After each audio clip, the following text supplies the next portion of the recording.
సులూరుపేట గ్రామదేవత చంగారమ్మ పరమేశ్వరీదేవి ఆంధ్ర తమిళనాడు సరిహద్దు ప్రాంతంలోని సులూరుపేట వద్ద కలంగి నది తీరాన వెలిసింది.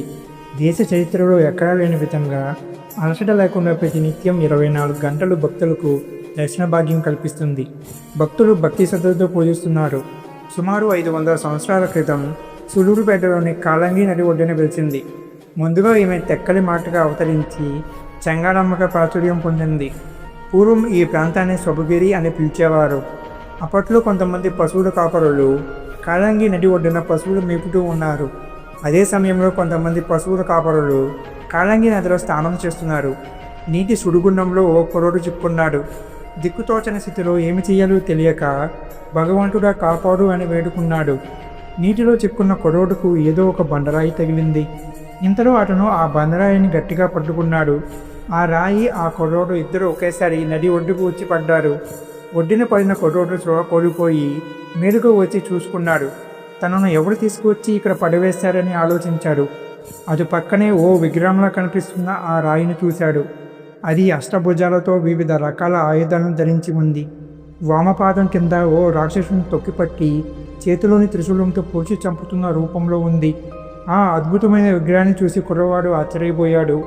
ఆ కుర్రవాడు ఊళ్ళోకి వెళ్ళి గ్రామస్తులకు సమాచారం అందించాడు. గ్రామస్తులు అందరూ నది ఒడ్డుకు వచ్చి చూశారు. నది ఒడ్డున దక్షిణముఖంగా నిటారుగా ఉన్న అమ్మవారి విగ్రహం కనిపించింది. అది చూసిన గ్రామస్తులు ఆ విగ్రహానికి పూజలు చేద్దామనుకున్నారు. ఆ నిటారుగా ఉన్న విగ్రహాన్ని కడిపేందుకు ప్రయత్నం చేశారు. ఎంత ప్రయత్నం చేసినా ప్రయోజనం లేదు. రాత్రి పొద్దుపోయింది, కానీ విగ్రహం ఇంచు కూడా కదలలేదు. ఇక అదే రోజు రాత్రి అమ్మవారు గ్రామస్తుల కళలోకి వచ్చింది. తనను ఎవరూ కరకవద్దని చెప్పింది.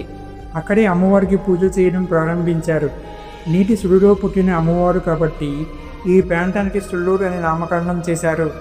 అమ్మవారికి శ్రీ చంగారమ్మ అని పేరు పెట్టారు. ప్రతినిత్యం పూజలు చేయడం మొదలుపెట్టారు. కొంతమంది వ్యాపారులు ఎడ్ల బండులో మిరియాల బస్తాలు వేసుకుని చెన్నాపట్నానికి వెళ్తున్నారు. అదే మనం ఇప్పుడు చెన్నై అని పిలుచుకుంటున్న చోటుకి వెళ్తున్నారు. మార్గమధ్యంలో వారి ఎడ్లకు నీరు తాగించడానికి, అలాగే వారు సేద తీరడానికి అమ్మవారు వేసిన కాలంగి నది ఒడ్డు దగ్గరికి వచ్చారు. కొంతసేపు అయ్యాక ఒక ముసలావిడ వారి దగ్గరికి వచ్చింది. మరే నాయనలారా, బాగా తలనొప్పిగా ఉందిరా, గుప్పెడు మిరియాలు ఇస్తే కషాయం కాసుకుంటారా అని అడిగింది. ఆ వ్యాపారులు ముసలమ్మతో ఇలా అన్నారు, మా అమ్మ, నీకు ఈ వయసులో కళ్ళు సరిగ్గా కనిపించవు కదా, ఇవి మిరియాలు కాదు దొండలు అని అబద్ధం చెప్పారు. అవునా, సరే నాయన, నేను ఇంకా మిరియాలు అనుకున్నాలే అని ఆమె అక్కడి నుండి వెళ్ళిపోయింది. ఆ వ్యాపారులు చెన్నాపట్నానికి వెళ్ళగానే మిరియాలు అమ్మడానికి బస్తాలు విప్పి చూశారు. వారి కళ్ళను వాళ్ళే నమ్మడానికి పరిస్థితి ఏర్పడింది. మిరియాల బస్తాలు జొన్నలుగా మారిపోయి ఉన్నాయి. అసలు మిరియాల ధరలకి జొన్నల ధరలకి పొంతనే లేదు. వ్యాపారులు ఎలా ఈ బస్తాలు జొన్నలుగా మారిపోయాయో అర్థం కాక తలపట్టుకున్నారు. తలమాలు వేసుకొని అయోమయంలో ఏమి జరిగిందని చర్చించుకోవడం మొదలుపెట్టారు. అందులో కొంతమంది కాలంగి నది ఒడ్డున మా అమ్మ వచ్చి మిరియాలు అడిగిన విషయాన్ని చెప్పారు. అదే సంతలో ఒక పెద్దయిన వాడి మాటలు విని ఇలా అన్నాడు, ఈ మధ్యనే అక్కడ అమ్మవారు వెలిచాడు. అక్కడ ఏదైనా అబద్ధం చెప్తే అమ్మ ఊరుకోదు. వెళ్ళి మీ పొరపాటును సరిదిద్దుకోండి అని చెప్పి ఆయన వెళ్ళిపోయారు. ఆ వ్యాపారులు తమ తప్పు తెలుసుకుని అమ్మవారి పాదాల మీద పడిపోయారు. వ్యాపారులు గుంపులో ఉన్న ఒక ముసలాయన ఒంట్లోకి అమ్మవారు ప్రవేశించింది. ఎరా, నేను ఇక్కడ నిలబడి మిమ్మల్ని చూస్తూ ఉన్నాను. కనీసం ఒక్కసారైనా మీరు నన్ను గమనించారా? ఆఖరికి మామ వేషంలో వస్తానైనా నన్ను చూస్తారని భావించి ఆ రూపంలో వచ్చాను. అబద్ధం చెప్పి నన్ను అవమానిస్తారా అని అమ్మ అనగానే వారి గుండెలు గుబేరమన్నాయి. తల్లి, ముగ్గురమ్మల మూలపుటమ్మ, మా తప్పును క్షమించు అని వేడుకున్నారు. నువ్వు అడిగినట్లే మా స్తోమత మేరకు నీకు బంగారు మిరియాల ఆరాన్ని చేసిస్తాం. వారు చెప్పిన విధంగానే కొన్నేళ్లకు చంగారమ్మకు బంగారు మిరియాల ఆరాన్ని చేయించారు. అమ్మవారికి అలంకరించారు. ఈనాటికి ఆ మిరియాల ఆరాన్ని అమ్మవారికి అలంకరిస్తున్నారు. అమ్మవారు వెలిసాక ఆ శుభగిరి ఊరంతా దినదిన అభివృద్ధి చెందుతూ వచ్చింది. ప్రజలు బాగా సంపన్నులు అవుతూ వచ్చారు. ఆలయం లేని అమ్మవారి విగ్రహం మెడలో ఉన్న ఆరాన్ని చూసిన ఒక దొంగ ఆ నగను దొంగలించాలనుకున్నాడు. పొడుగుగానే బాగా చీకటి పడ్డాక తన పనిని మొదలుపెట్టాడు. అమ్మవారి విగ్రహం వైపు అడుగులు వేశాడు. నగ తన చేతికి వస్తుందన్న ఆనందం అతనిలో కనిపించింది. తీరా చెయ్యి వేసి ఆరాన్ని లాక్కునే లోపే అమ్మవారు కళ్ళు తెరిచింది. ఆ కళ్ళు బగబగ మండుతున్నట్లు కనిపిస్తున్నాయి. ఆ దృశ్యాలను చూసిన దొంగ భయంతో వణికిపోయాడు. ఒక్క అడుగు కూడా వెనక్కి వేయకుండానే మూర్చపోయాడు. అక్కడే అమ్మవారి కాళ్ళ ముందు పడిపోయాడు. తెల్లవారగానే ఊరి వాళ్ళందరూ అక్కడికి చేరుకున్నారు. తలా ఇంత డబ్బు పోగు చేసి అమ్మవారి ఆలయ నిర్మాణాన్ని అద్భుతంగా పూర్తి చేశారు. ఆ ఆలయ మహాద్వారానికి తలుపులు ఏర్పాటు చేయాలనుకున్నారు. దానికి కావాల్సిన కొయ్య సామాగ్రి తీసుకువచ్చారు. వడ్రంగితో పని మొదలుపెట్టించారు. పని పూర్తయిన తర్వాత తలుపులు చెక్కలను దేవాలయం వెనక ఉన్న చెట్టు మొదట్లో నిలబెట్టారు. ఎందుకంటే అప్పటికే సాయంత్రం అయిపోయింది. మిగిలిన పని రేపు చేయొచ్చుడే అని చెప్పి వాళ్ళు ఇంటికి వెళ్ళిపోయారు. ఆ ఊరి పెద్దాయనకు అమ్మవారు కలలో కనిపించింది. మీరందరూ నాకు నచ్చిన విధంగా ఆలయాన్ని నిర్మించారు, అందుకు నేను చాలా సంతోషించాను. కానీ నా ఆలయానికి తలుపులు ఉండడం నాకు ఇష్టం లేదు. భక్తులు నా వద్దకు రాత్రి పగలు తేడా లేకుండా ఎప్పుడైనా వచ్చే విధంగా ఉండాలి. ఇది నా మాట అని చెప్పి అమ్మవారు మాయమైంది. తిరిగి తెల్లవారుగానే అందరూ అక్కడికి వచ్చారు. అక్కడున్న చెట్టు మొదట్లో ఆ చెక్క తలుపులు కలిసిపోయాయి. అంతేకాకుండా ఆ చెక్క తలుపులకు మొలకలు కూడా వచ్చాయి. ఆ అద్భుతం ఊరివారి ఓటు కూడా అందకపోవడంతో ఆశ్చర్యంగా చూస్తూ ఉండిపోయారు. ఆ చెట్టును చంగాళమ్మ చెట్టుగా పిలిచారు. కొబ్బరికాయలు కొట్టారు. ఆ చెట్టు ఇప్పటికీ అలానే ఉంది. నిజానికి కొన్నేళ్ల క్రితం ఆ చెట్టు అగ్నికి ఆహుతి అయిపోయింది. కానీ పూర్తిగా కాలిపోయినా ఆశ్చర్యంగా తిరిగి ఆ చెట్టు నుండి మొలకలు వచ్చాయి. ఆ చెట్టు కింద భాగంలో సహజంగా ఏర్పడిన అమ్మవారి రూపం ఉంటుంది. అలానే ఎక్కడా లేనటువంటి విధంగా సరిగ్గా చూస్తే ఆ చెట్టుకు రకరకాల దేవతామూర్తులు కనిపిస్తాయంట. అమ్మవారిని దర్శించుకుని చెట్టుకు ముడుపు కట్టి చెట్టు చుట్టూ 9 ప్రదక్షిణలు చేస్తే పెళ్లికని వారికి పెళ్లి కలుగుతుంది, సంతానం లేని వారికి సంతానం కలుగుతుంది, కాలసర్ప దోషాల నుండి విముక్తి కూడా లభిస్తుంది, వారి కోరికలు సిద్ధిస్తాయని భక్తుల నమ్మకం. ఎంతటి అద్భుతం కదా! ఇక్కడే ఆసక్తికరమైన విషయాలు మొదలవుతాయి.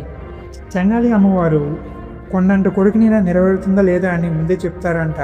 అది ఎలా సాధ్యమని అనుకుంటున్నారు కదా. భక్తులు పుష్పాలతో ఒక నిమ్మపండును తీసుకుని వచ్చి పూజారి చేతికి ఇస్తాడు. ఆ నిమ్మపండును పూజారి మంత్రాలు చదువుతూ అమ్మవారి అభయాస్తంలో ఉంచుతాడు. మనం కోరుకున్న కోరికలో నిజాయితీ ఉంటే ఆ నిమ్మపండు అమ్మవారి అభయాస్తం నుండి గాలిలోకి ఎగిరి భక్తుని ముందర పడుతుందంట. అలా జరిగితే ఎంతటి కోరిక అయినా నెరవేరుతుందని భక్తుల నమ్మకం. అలా కాకుండా అమ్మ చేతిలో ఉన్న నిమ్మపండు పడకపోతే ఆ కోరిక ఖచ్చితంగా జరగదని నమ్ముతారు. ఒకసారి ప్రయత్నించిన వారు మళ్ళీ నిమ్మపండును అమ్మవారి సమర్పించిన ఆ నిమ్మపండు పడదంట.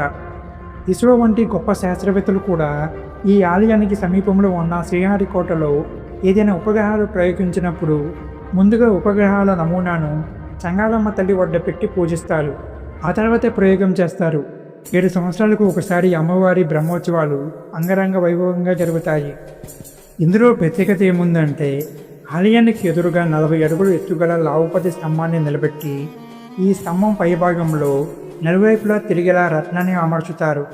ఆ రత్నం మీద అడ్డంగా 50 అడుగుల పొడవున్న మరో స్తంభాన్ని క్రాసుగా ఇరువైపులా సమానంగా ఉండేలా గట్టిగా బిగిస్తారు. ఈ అడ్డ స్తంభానికి ఒకవైపు పల్లెవెల్లి లాంటి చత్రాన్ని బిగించి ఆ భాగాన్ని గాలిలోకి లేపుతారు. మరోవైపు నేల మీదకి దించి గుండ్రంగా తిప్పేటట్లు ఏర్పాటు చేస్తారు. దీనినే సుడిమాను అంటారు. సుడిమాను పై భాగంలో ఉన్న చత్రానికి జీవంతో ఉన్న ఒక నల్ల మేకపిల్లను కట్టి 9 ప్రదక్షిణలుగా సుడిమానును తిప్పుతారు. ఈ ఆచారం కాస్త వింతగా భయం గొలిపేలా ఉంటుంది. ఒకప్పటి రోజుల్లో ఇది ఇంకా భయంకరంగా ఉండేది. పూర్వపు రోజుల్లో భక్తులే తమ కోరికలు నెరవేర్చుకోవడానికి ఆ సుడిమానిపై వేలాడేవారంట. అది కూడా తమ చర్మంలోకి ఇనుపకు కుక్కలను గుచ్చి రక్తాలు కారుతుండగా వేలాడేవారంట. ఈ ఆచారం ఇప్పటికీ చిత్తూరు జిల్లాలో కొన్ని ప్రాంతాల్లో ఎవరికీ తెలియకుండా జరుగుతుందని చాలామంది చెప్తూ ఉంటారు. ఇలా చెక్కలపై వేలాడుతూ ఇనప కొంకెలను శరీరంలోకి గుచ్చుకొని గాలిలో తిరిగే ఆచారం కొన్ని వందల ఏళ్లుగా వస్తుందంట. కానీ ఇప్పుడు మాత్రం అలా మనిషిని వేలాడదీయకుండా మనిషి బొమ్మను కట్టి ప్రదక్షిణ చేస్తుంటారు. 3వ రోజున మహిషాసుర మర్దన అంటే తొన్నపోటు బొమ్మ తలను నరకడం జరుగుతుంది. మహిషాసురుని మహాంకాళి సంహరించి లోకాలను కాపాడినందుకు ఆనందించిన ప్రజలు 5వ రోజున కాళంది నదిలో అమ్మవారికి ఘనంగా తెప్పోత్సవం నిర్వహిస్తారు. ఆఖరి రోజు అమ్మవారిని పుష్ప పల్లకిలో ఊరేగిస్తారు. ఈ 7 రోజులు అమ్మవారిని గ్రామంలో అశ్వ, సింహ, నంది ఇలా రోజు ఒక వాహనం మీద ఊరేగిస్తారు. మాకు వీలైనంత వరకు మాకు తెలిసిన జ్ఞానాన్ని మీకు అందించే ప్రయత్నం చేస్తూనే ఉంటాము. ఈ నుండి మాకు కావాల్సింది ఒక సపోర్ట్ మాత్రమే. ఈ వీడియోని మీ ఫ్యామిలీ మెంబర్స్కి షేర్ చేయండి. అలాగే మన ఛానల్ని సబ్స్క్రైబ్ చేయడం మాత్రం మర్చిపోకండి. మరో మంచి వీడియోతో మళ్ళీ కలుసుకుందాం.